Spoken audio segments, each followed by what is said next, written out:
I mean, this is shaping out to be one of the more intense dynasties for the world of Smite. You and I were discussing these off the air once upon a time, and we look back at the dynasties of Smite, and we look back to one of your old teams, Dignitas, with Zapman and you and Laz's really making up the core of that squad with the best in Shadow Q. And that was sort of the dynasty, the first Smite dynasty. Yes, and then it was Cog Red, formerly known as before they were Cloud9. Now all over the place after that team is just in scrambles currently, unfortunately. But now Panthera just on top of their game. They're the new blood, they're the new generation just to take over the Smite competitive scene. And it's up to somebody to dethrone them. I mean, Adapt King, right? Whatever you want to call him. King Kenneth, certainly the big daimyo of this new dynasty, and really who is going to be the team to topple them. And right now it does not look like SoaR, but the opportunity still available to make this one eke out into a split. Potentially, SoaR definitely has the opportunity. They are very good in terms of mechanical skill individually. We see a lot of good plays out of them all the time. It's just up to them to make the team objective plays off of their early picks and rotations. So the ban's coming out this time around from Panthera. Obviously, if it ain't broke, don't fix it. Their first pick, and they will ban the Bacchus. So they don't want to first pick the Bacchus. They will likely look to first pick the Kuang if it's available. Could be potentially an Erlong Shen as well. The Freya more than likely could be an option that they can explore for emilitoo.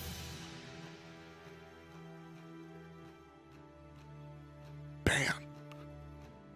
I expected less thought from Panthera, in all honesty. That's why I was a little bit quiet. I thought they would just give us a ban right away. Not going to be the case. Still thinking about it. You can see emilitoo, not a part of the direction, but certainly thinking about things quite heavily. And it will be the Susanoo. So as I noted, very black and white, just looking at the graph from a distance without looking at anything. Andinster was really the one player that stood out, and he was on the Susanoo. So Panthera will opt to ban that one out. A lot of mobility taken away, and Andinster is all about making plays. And with Susanoo taken away, and now Nemesis on the side of SoaR, maybe Panthera will lean on to, I was going to say Thor, but if, like you mentioned before, if it ain't broke, don't fix it. Going to take the Kuang right off the bat, when now SoaR can respond, not right here, but maybe in the third pick on the Thor before the third and fourth bans come out. Now, SoaR are a very smart team. I bring that up because Kuang is the big duh ban. After last game, you have to ban the Kuang. Now, if you don't ban the Kuang, that means you've got something to deal with the Kuang. And again, I say SoaR is a smart team. They have intelligence. Jigz is a smart guy when it comes to tactics of Smite. How do you deal with an Kuang? Well, you have the Hui Mark of the Golden Crow, which could detect invisibility. You could potentially run a very aggressive solo lane matchup to win that, and then start invading onto the Kuang speed buff. That's another option you have on the side of SoaR. And maybe look for an invade, like we mentioned, in between games 1 and 2. Sobek, not so convinced that's going directly to Jigz. Jigz has an amazing Sobek, but with the way that SoaR like to play, I expect that to be a little bit flex. Maybe see him in the solo lane in the hands of Baskin. For now, Panthera, they've already got their Kuang Neith combination that we're so used to seeing. And with second pick on the side of SoaR, they had that luxury of last pick. So that could be Guardian, that could be solo lane like you mentioned. But I would love to see an aggressive solo laner just to be able to control that side of the map. You want what kind of solo laner specifically you're looking for? Maybe Robin, okay. Maybe we haven't seen Bellona or Osiris yet today. Very true. These three options could allow Baskin to win the 1v1 early on and then make that aggressive play with Andinster trying to shut down the slightly weaker Kuang. You don't want Kuang to get into that mid to late game uncontested, similar to a Freya. Andinster now thinking things over with his squad, him and SoaR. Certainly want to make a choice that will be impactful. Sobek and who he already selected, not necessarily the long lane, but certainly looking like it. Poseidon will be the selection for SoaR. There's a god I haven't seen in many moons, but at the end of the day, certainly a viable pick. Tons of wave clear, burst, a little bit of control. I like the idea also of the cripple against the Kuang, not being able to use the water illusion to escape. If he gets caught there, expect the Kraken follow-up, gonna force the purification, and on top of that, SoaR can maybe find the chase. And so have a couple of options now with the Sobek and the Poseidon to really lock down Kuang, hit him with a couple of displacement abilities into a whirlpool or whatnot. SoaR make a intelligent choice here, in my opinion, and ban out the Ares. And Panthera now taking away Serket. We haven't seen Serket today, but Andinster was known for a very, very highly aggressive Serket. And Serket works out very well in tandem with Poseidon specifically. We've seen Naja execute the role over the past half year or so, but Serket can do it very well as well. Just latch onto somebody and push them into a direction that they don't want to go in. And also, dots. Anything that has a damage over time will reveal Kuang as well. We need more dots. More dots. Heavy whelps. And Panthera will now be picking after SoaR goes the way of Naja. And I like the Naja pickup over the Thor because of, like you mentioned, Naja will set up Poseidon way more efficiently than a Thor will. You try to have the Wombo combo ultimate because if somebody gets in the sky of Naja ultimate, they don't have time to use Sanctuary when they land off of a Kraken. So basically Serket was the original. I sincerely believe that Panthera read the mind of SoaR. I think Serket was the original choice. Not only does it set up the Poseidon, but it also stops the healing coming out from Guan with the ultimate. So it does 1-2 punch. Now SoaR has the option of just the setup for the Poseidon by way of Naja. So SoaR have the old just set up your mid lane burst that we've seen so much this year. I think people have drifted away from it. And in that moment that people drifted away from it, SoaR remember that it's still very viable. And Naja and Poseidon will make their return on the side of SoaR. Last two picks wrapping up for Panthera is going to be the passive Geb and the very aggressive Raijin. So going to have a lot of magical damage on the side of Panthera between that mid-jungle combination. And you have a Neith that's going to be running into that dual lane, which was going to be throwing away those World Weavers, trying to find a pick on this Poseidon that could get instantly dove by the Guan cavalry charge. SoaR thinking about the Chalk. There's your aggressive solo laner, Tully. It has to be the Robin in this situation. You have to take advantage of this Guan Yu before the team fights happen. Early on, Guan Yu gets instantly bullied. I would have liked to also see maybe an Osiris. That could have been a good option. Consistent slows, and then you'd have the anti-healing if you land Lord of the Afterlife. A lot of options. But Robin's a great one here, and it could be SoaR playing very aggressively. Naja Robin is a great level 1 invade potential. Ooh, will we see the level 1 invade? I want you to guess. Give me your percentage chance that we see it. If I was in a game with Andinster, and I was playing the Robin, I would be in his ear being like, we're invading right now. However, I know that Andinster is not always comfortable with invading all the time. Sure. So it just depends on Baskin's mentality, Andinster's mentality, how comfortable they want to try to transition into maybe denying Kuang as a strategy as opposed to getting themselves more stabilized early on. So this is actually interesting to see the inner workings of the squad, actually, because Baskin, we know that he's, well, aggressive, to say the least. I think that it's safe to say that Baskin is likely team invade. He's likely on the side of invasion. You say Andinster, a little bit more shy. He's on the fence. A little bit more shy. So which decision will it be is really the key here. Who speaks louder? Is it the Baskin or is it the Andinster?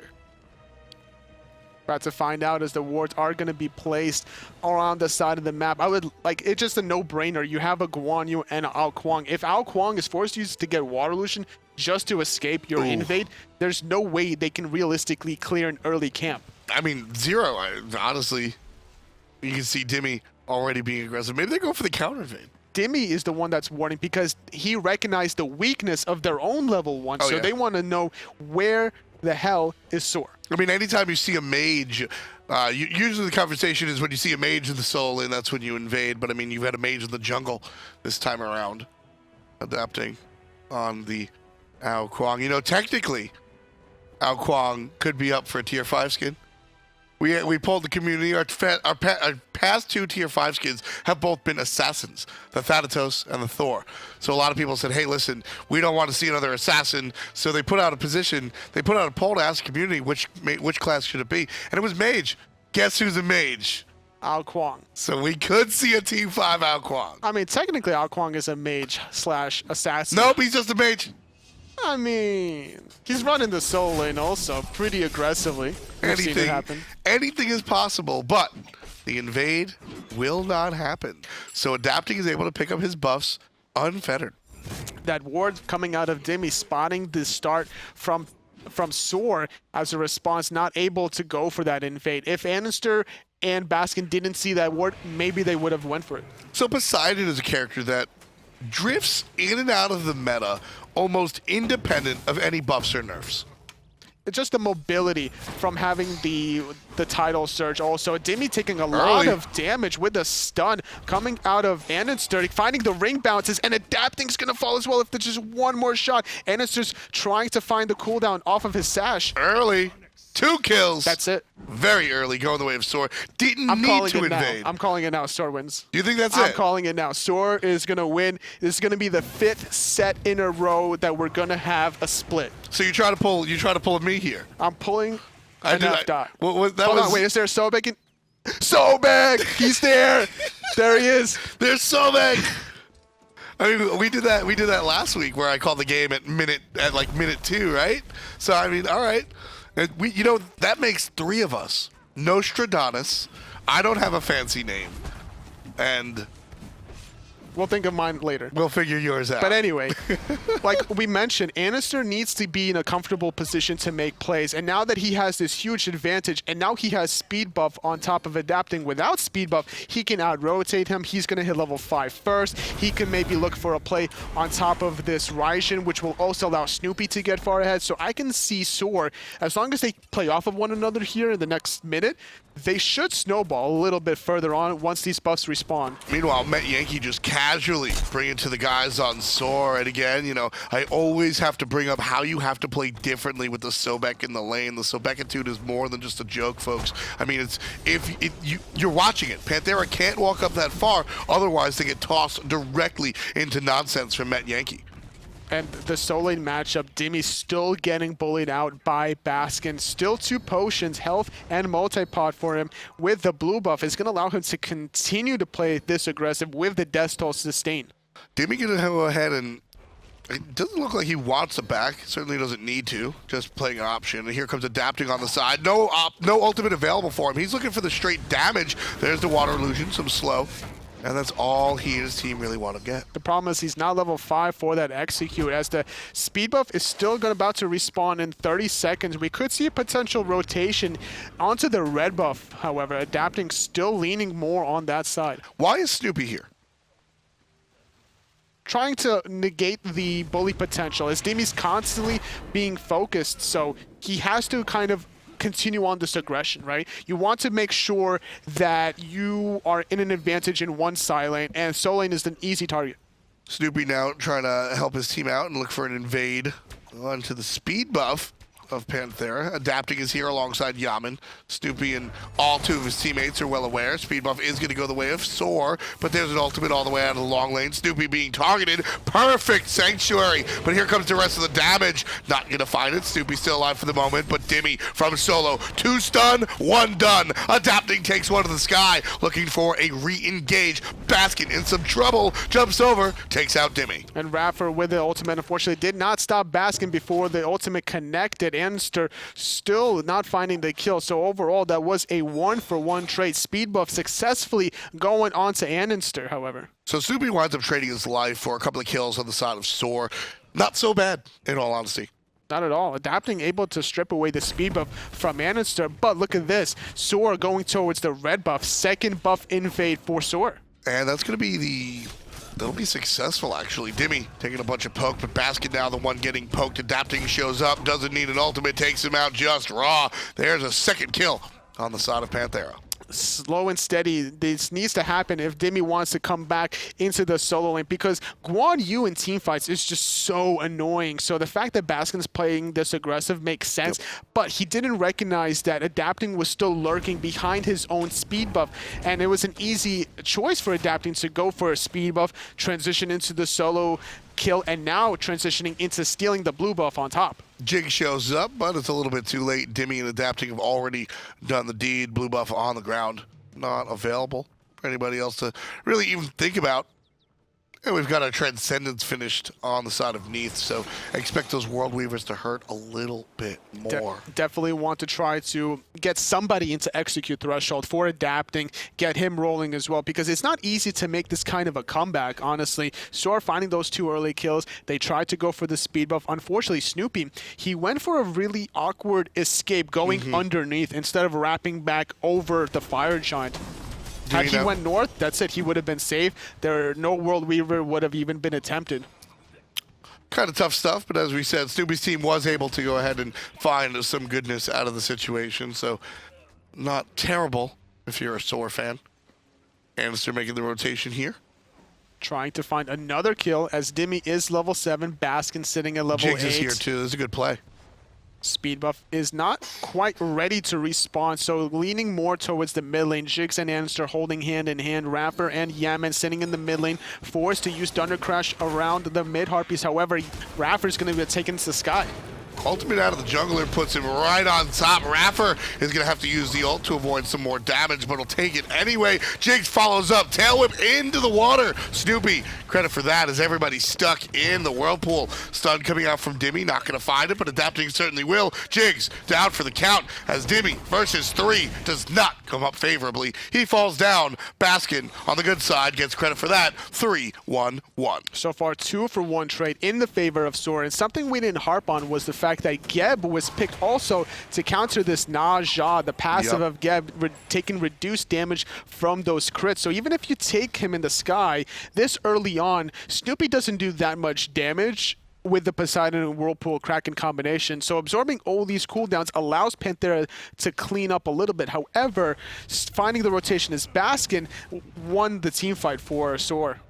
Just good play. Good old-fashioned solo lane rotations. That's the hardest thing about the solo lane, right? Especially when you're here on the cast, we like to delve a little bit deeper into the solo lane thanks to your professional history, and we talk a lot about, timings as far as the clock is concerned, timings as far as the levels are concerned, when your abilities are going to be maxed out. But what it really comes down to, a good solo laner versus a great solo laner, for me personally, is when do their rotations happen and how impactful are they? And Baskin having a level advantage over Dimi is just a no-brainer. There's no reason to really sit in lane any longer than you already need to if you can make an impact on the team fight and benefit your mid and jungler. That's exactly what he winds up doing. 3 players here. Jigz tosses into 2. Whirlpool Kraken. Half HP for Raffer. Still totally fine. Because of the reinforced Greaves and the Mark of the Vanguard, you just cannot damage Raffer, and he's only level 8 currently. I like the idea that, SoaR have to try to focus the support, but twice in a row they've dumped so many cooldowns onto Raffer, and it just hasn't been working out for them. And I love the adaptation. Raffer does not traditionally build this. Raffer goes different ways, usually leaning on the Traveler's Boots. He likes getting that extra gold and, of course, the movement speed. But here he noticed, he said, hey, they're just going for me over and over again. I'm going to be the tankiest tank in all of the land. And so he goes for the way of the tank boots. He goes the way of the Mark of the Vanguard, which is something that we're used to seeing for what it's worth, but certainly a very smart adaptation coming out from the support on the side of Panthera. Baskin 2 levels ahead of Dimi, trying to find some poke, but he doesn't want to lose the wave under his own tower, so just going to give it up. An option of Baskin now Dimi picking up his own blue buff now. Raffer now heading over to the left-hand side. The vision is the way of SoaR. Raffer will walk right over that ward. Not a care in the world. I mean, twice in a row, so many cooldowns being used on Raffer. If it happens a 3rd time around, as long as Panthera are close enough, then it doesn't really matter. Raffer now rolling out. SoaR's made the rotation onto the left side. Last game, we saw everybody paying attention to the solo lane. Now, all about the Gold Fury. Half HP on the objective already. Raffer knows that he's being zoned by Andy, and that ultimate will do a fantastic job of sealing the deal. Gold Fury goes the way of SoaR. And that was just confidence from Andinster, taking iRaffer into the air. However, sacrificing his own life and now adapting, taking Andinster into the air, and now forcing a team fight as iRaffer rolls in, finding the knockup, plucking iRaffer back in with a shield, delaying his death inevitably as the Whirlpool confirms. But what does the rest of SoaR have to do? They're going to go and fight emilitoo, already down below half HP. Baskin not letting go. Yammyn's going to block some of the shots, and emilitoo will be safe. Dimi on the horse, just landing, forcing out the lurking in the water. Not much to be had between either of those two ultimates. So overall, a 1-for-1 trade, trading your jungler for support. However, you do confirm the Gold Fury. And looking for a tower as well. There's the kill from Yammyn, however. Panthera looking to turn this one around. Double kill going the way of the mage. Metyankey low, but even lower is Jigz. Adapting has one person on his target, and it's that guy. Down goes the support. Adapting on the good side, but Metyankey needs to find the shots, and he will. Shutting down Adapting. He tried so hard, but in the end... Stop. He died. Good job. Overall, it didn't really matter what happened in that situation. It didn't matter. No, it didn't matter. He was dead either way. Even if he got the water illusion off, definitely SoaR would have been able to chase the kill. emilitoo able to strip the red buff away from SoaR, slowly, getting some sort of an advantage off of that Gold Fury that they dropped earlier on. Yeah, SoaR winds up with the first swing of the game. You can see everything pretty much going in SoaR's direction. They've had a very, very successful game, but this is... totally fine for Panthera. We've seen this time and time again. They're certainly not out of it just yet. SoaR only up by a little above 2,000. And the reason why it doesn't matter this early on, we look at the mid to late game team fights. Dimi versus Baskin. Sure. Heals versus zoning, slows, Frostbound Hammer working on Baskin. Right. And then sort of Andinster's a one-trick pony with his ultimate, right? Mm-hmm. If he doesn't connect on that, he's practically useless in a team fight. If he initiates with his sash, he's more than likely going to die if he doesn't have his ultimate, right? But the ring is so powerful. The ring is very powerful, and the sash is a good interrupt. That's true, and it's also good for the invulnerability frames that you can get. Yes. So you can avoid some important cooldowns, but it has to be perfectly executed. There's more flexibility on the side of Panthera because of all their abilities, and on top of that, the Guan use sustain. The iRaffer is going to be tremendously more tanky than Jigz as the games progress, as the levels progress rather, and he catches up. And then Yammyn has more safe poke than Snoopy does. Snoopy has to be a little bit closer to use his Kraken as opposed to Drums of War from Yammyn. Very, very true. Very, very true. Neith, on the other hand, doesn't have to be close to anybody. There's the aggression one more time into Baskin. There's a stun, half HP for Baskin, already bringing down Dimi low, but Adapting able to clean up. So 1-for-1 trade as Adapting takes out the solo laner, but, well, here comes iRaffer with a trail of SoaR players. Everyone else is surrounding on the right side. Yeah, iRaffer caught in a little tricky situation. Snoopy dodging, juking, and weaving. All four of them. Yammyn thunder crashing barely away. iRaffer trying to survive, forced to use the defensive cataclysm, but he's erased. See ya. Very simple. Snoopy, wow. Got the juke boots on. They call him Duke Jukes, folks. Snoopy certainly looking pretty good today. Again, I can't stress this enough. Snoopy's first games in an entire split being played on LAN and looking out of this world. Metyankey's going to be out of this world as he tried to dive Yammyn in that tier 1 mid tower. Yammyn doing a great job using that Sanctuary, making sure that there's no way he's going to drop. And with this little power play, they're trying to get their own speed buff. But look at this. Andinster and Jigz were flirting with the idea of stealing speed despite being down a man. Yeah, just sticking around, being omnipresent. And there's the wraparound from the backside. Baskin just trying to be cheeky. Do what he can. Root and scoot. Trying to run away. And there it will be. Not too problematic for the solo laner, but the tower falls down thanks to Baskin distracting the opponent. They're unable to take out the minions, and the minions do the dirty work and take out the tower. So Panthera lose a tier 1, 500 gold over the side of SoaR. They're leading this one by about 3,000 gold. And Gold Fury is about to respawn in 30 seconds, adapting, trying to maybe steal the speed buff. Unfortunately for him, did he steal it? Water illusion confirms. It looks like he stole it. Yep. Water illusion takes it away from the opposition, so speed buff will rot on the ground. Very fun play coming out from Adapting. Just beautiful connection, the timing, and knowing that he still has the escape, and SoaR not wanting to chase the issue because Gold Fury is about to respawn. You know, I got to give you a personal gripe here. A little pet peeve, if you will. I hate when our Kuang's by Blink. Because I got to call the ability Water Illusion. If you don't have the Blink Relic, I can just say, Ao Kuang blinks away. But if I say Blink, now I'm incorrect. That's true. It's so problematic. Welcome to the inside mind of a commentator. Dimi here on the right side, going to fight a little bit by himself versus Baskin. 14-15 right there. Very close as far as the experience is concerned, but the gold tells quite a different story.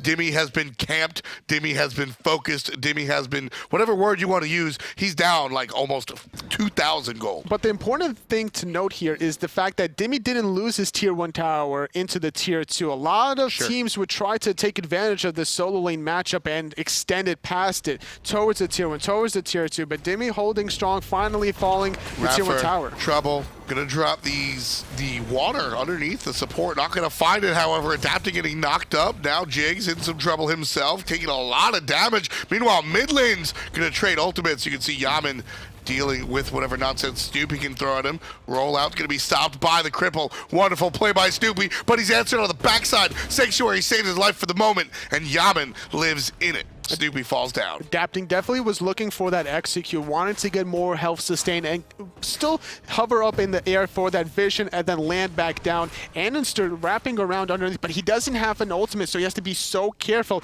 This Gold Fury, unless Metyankey could find a nice ricochet, should go to Panthera. Yeah, 25%. Metyankey drops the Suns. Panthera pick up the Gold Fury pretty much no problem. And everybody on the side of blue walks away. They want nothing. They want no part of this fight. Walking away is Panthera with 16-minute Gold Fury. They're trying to cut the lead back down and slowly and surely making their way into it. So 10 kills to 9 right now is Panthera leading as far as the bloodshed is concerned. But SoaR have maintained a 2,000 gold lead pretty much for the entirety of this game, very early on, setting the pace for the kill onto Dimi.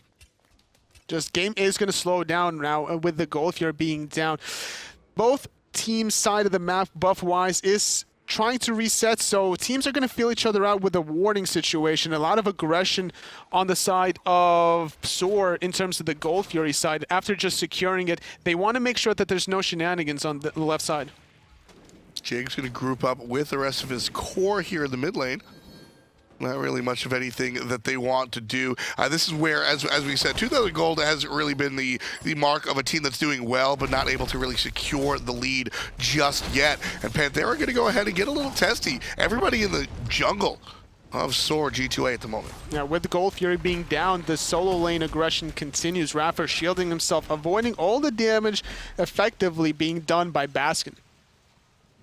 So as we take a look at this one in general, all of our matches have been split down the middle. Panthera now poised to really try and take a set. They even split earlier on in this day, so unable to find a win is Panthera, or really anybody here this afternoon. SoaR trying to do their best to make this one a split as well. 5th set of the day. Panthera put themselves in a position where they could be the first team to find that 2-0 sweep. If they find it here, they'll be at 4 points, which would only need one more additional win in their next set against enemy to advance the finals for tomorrow. Which is certainly a good look. Panthera want to wind up in the finals. As we said, the only matches that will be here tomorrow will be the finals, which is a best of 5. And then, of course, we have the All-Stars that you guys have voted on at home to see your favorite players show up here at hi-rez Studios. SoaR grouped up in the duo lane, looking for somebody to rotate around the corner unexpectedly, but Panthera smells something fishy, just taking a very safe route. And with the ward also from SoaR, I like the aggression, just trying to set up a kill here. Andinster can easily take somebody into the sky, has the Void Shield, and Yodens could also find the long-range blink initiation. That's the old Laz's classic. I mean, this is something that people have been doing forever, but I got to give it credit where credit's due. I think Laz's was one of the... Laz's would just buy Blink on virtually every single jungler, but the Blink on the Naja is something that I personally always attribute to the old guy. It's just that extra surprise factor of getting Naja ulted in the middle of a lane when you didn't even know he was there is just offensive, totally. He even did it in mid when he was playing Anubis too. Yep. He has no care in the world. If he can make a flashy play with Blink, you bet he'll definitely pick that up and execute it. Not only he'll execute it efficiently to the highest level. And so Andinster, usually, Andinster is the player that will make the flashy play if it's absolutely necessary, which is why I like the blink. Andinster is not the type of character to go ahead and play for the highlight reel, but he'll wind up on the highlight reel just because he had to make that flashy play. Trying to set up a highlight reel of this game. Andinster coming around the corner. Sees the ward that's there because SoaR has the sentry ward, electing to ignore it completely, looking for the blink setup, but now he's going to clear the ward and reset. Could put pressure on this tier 1 duo tower, however. Yeah, Andy was just going, all right, they know I'm here and it doesn't matter, I'm going to blink and kill somebody, but realizes the opportunity isn't there as he sees more than a couple of players grouping up and opts to just get rid of the vision. SoaR now, mid lane. Where is the next opportunity? Gold Fury when it spawns? Or are we more of a Fire Giant team fight? At this point, with Kuang and the Naja level 17 each, this could be a Fire Giant objective if 2 members of one team fall. If it's a 5-on-3, that team more than likely will go for Fire Giant. Well, Panthera looking like, oh, I thought they were going to go in for the fight in the mid lane. Not quite. Panthera just going to zoom out and head towards the right side. In fact, they're going to start the Fire Giant. Why don't we listen into the guys on Panthera as they make this gank onto Baskin and see what they have in mind after this. Yes, he does. Tell me when. No. Sobek's going right. Sobek right. Now she's live. I'm dead. I got him. I'm porting over, on my way. I'm dead. I'm getting right tower. Is he low? No. No. You have to defend back. I'm probably dead. Come to me. You have med? I'm pushing right. I can come mid. Oh, he's dead. I'm dead. Dead for you. Does he have 80? Hans is in tower. No, I don't know what they used. Who you done? I think he just... He went to backs. He went to backs. I should get him. He's seeing you though. Nice, yeah. Two in left. This fucking cunt, man. It's waiting around the corner. So that right there is exactly, Panthera had a clean and clear plan. Go ahead, attack the solo lane, take Baskin out, and hit the Fire Giant. That right there is what happens, folks, when nothing goes according to plan. That's true. emilitoo getting picked off behind, unfortunately, a little bit late on the rotation. And SoaR not only find the 3-for-2 trade, they find a tier 1 on the dual lane as well. I was assuming that Panthera, after this pick in the solo lane, that they would instantly transition into that Fire Giant. It is a good stage, especially with a lot of members from SoaR in the mid and dual lane. I mean, it was a perfect plan, but that's the difference between a great plan in theory and a great plan in execution. Everything was perfect until all of a sudden Dimi gets picked off, emilitoo gets picked off, and all of a sudden now SoaR are the ones in the driver's seat looking towards the Gold Fury. iRaffer rolls out, iRaffer gets stunned, iRaffer stuns some more, but iRaffer gets flipped, iRaffer gets shielded, iRaffer gets smoked, and iRaffer will find a way out until Baskin says no to iRaffer. Adapting answers back, taking out Metyankey, but Andy in some trouble. Adapting gets a double kill. Yes, no cooldowns available for Andy, all used onto iRaffer, and now Baskin trying to find the kill. Snoopy connecting, adapting 2-for-2 trades so far as Baskin retreats. Yeah, Baskin wants no part of this. You can see the rest of the guys on SoaR exiting right towards their left side lane. Panthera now, they've got a little bit more open windows. Everybody's dead. 2 players are backing. This is their Gold Fury. That's 3 members dead on the side of SoaR. Just back and forth action between these 2 teams, so close. And it's surprising how close this is compared to how it opened up with a nice 2 free kills for Panthera in the solo lane. And this will virtually tie the game up. You can see teams still separated by 1,600 gold, but 1,600 gold is, you know, that's a tier 2 tower that's very, very close to being a reality. So Panthera are going to stretch that Gold Fury into at least 500 extra as emilitoo now starts looking towards this tier 1 tower, and then it'll be 500 in the coffers of Panthera, and they'll go their separate ways. Going in the left, and then on the right is Yammyn getting those right side harpies, left side spawn as well as we see emilitoo going there. So establishing a little bit more farm as the game will slow down with Gold Fury being taken, speed buffs being stripped as well. So Panthera, they've been making a slow and steady comeback, right? Exactly. They find the kills that they need to, and then if they're behind a little bit, they're still able to retaliate. So they have a nice combination of both offense and defense. And I mean, that's really what they were looking for, especially after their performance in game number 1. They just need to if they want to continue and get the 3 points necessary. SoaR now grouping up right now as 3. Going to meet up with their 4th of Metyankey in the lane. They're going to push this. Looks like they can't quite decide what the safe option is. You can see, I love Snoopy's positioning here as well, just hiding in between the players.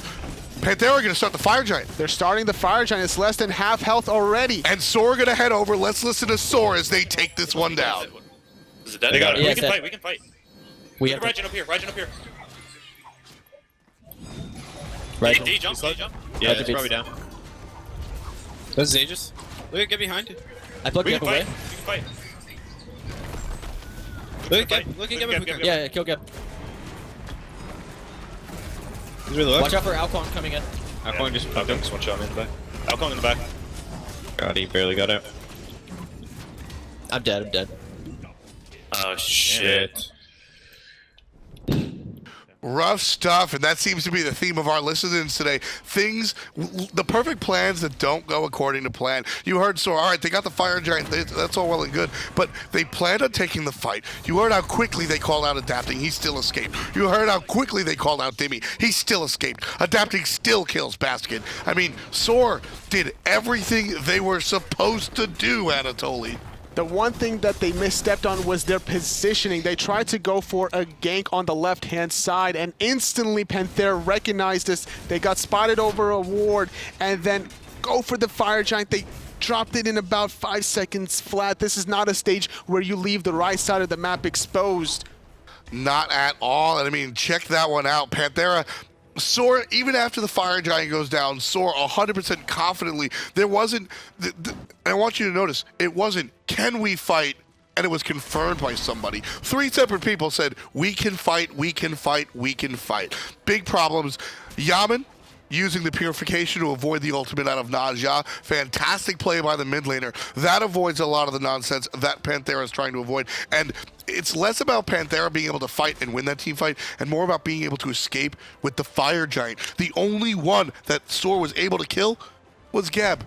And frankly, Toly, nobody cares if Geb has a Fire Giant buff whatsoever. That's true. They also dumped a lot of cooldowns yet again onto the Geb, a reoccurring theme, how they opened up the game against Geb, and it's biting them again in the later stages. So SoaR having to defend against a Fire Giant squad of Panthera. The right side Phoenix fell earlier on. There's 3 towers remaining for SoaR. Can they hold on to it? I mean, they absolutely have to. This is the first time that we've seen the lead change in the game. As we take a look at the graphs, I think it illustrates it pretty much perfectly. This was SoaR. They started off nice and easy, and they started to amass a reasonable lead. Panthera, never going to give up, does fight back a couple of times. You can see the upshoot a couple of times, but then all of a sudden, there's the rocket. Just boom, 3,500 gold in the lead as Panthera is able to take the big boy, take the team fight afterwards, and now they're going to clean up on the left side. Tier 1 tower going down. SoaR have to defend. Will they defend on the Tier 2? Looks like they want to at least try. There's the blink in from the support on the side of Panthera. Can't make it happen, and the teleport will be successful, but it won't happen as Naja goes right past everybody. No ultimate is going to be used, and there's a target, and he's taken out by Yammyn. And instantly Baskin jumping up and down and into the death as Adapting cleans him up as well. SoaR find themselves with 2 quick deaths. The Kraken a little bit off the mark as emilitoo still trying to stay into this team fight. Guan used to stay in Fire Giant, making this team fight so impactful for Panthera to just keep on going. iRaffer's low and he doesn't care. He already did his job that requires him to be up close and personal. He got the Cataclysm and then walked away. Now his job is to sit on the backside, provide nonsense with the knockups, and then provide help with the shield. That's his job. Roll up. He's still up close and personal. Shields himself, but Yammyn gets it before he dies. That's the Dia side. The Phoenix is going to go down. Toly, this is the game. Toly, this is the game. Toly, this is the game.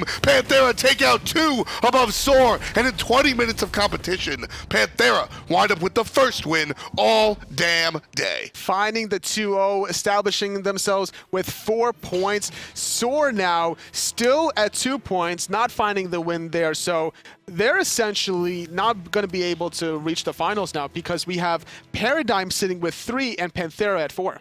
1, 2, 3. That is absolutely correct. I have the old school way tally marks on my notepad. 4 points for Panthera. They find themselves with the only win that we've seen today, not quite confirmed to be in the finals. They do have to have some success against Enemy. Should Enemy sweep the next match? Well, we'll get there if we come to it. But for now, SoaR unable to topple Panthera. And, you know, I never get tired of watching Panthera. Game number 1, I think they heard the commentary. Cool, calm, collected, just smooth. Game number 2, it wound up happening. Everything was going SoaR's way, and then bang, it's all Panthera. Just surprise. It was just so quick as well.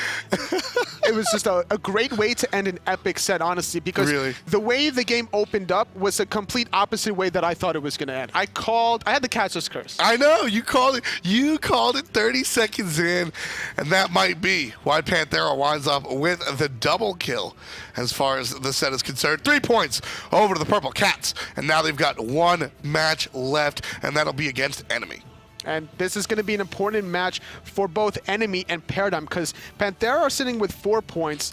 Paradigm, that was their last game played earlier on today, sitting at 3. So Panthera qualified for tomorrow. That's guaranteed, even with 4 points. Now, Paradigm are hoping that Panthera find a sweep onto Enemy as well. A lot of people are hoping for a lot of things, man, but at the end of the day, I'm just hoping to be able to continue to watch Panthera play. I mean, these guys, time and time again, it's just fun all across the board. And I think this post-game shot really exemplifies that, because this wasn't necessarily Panthera's game to win.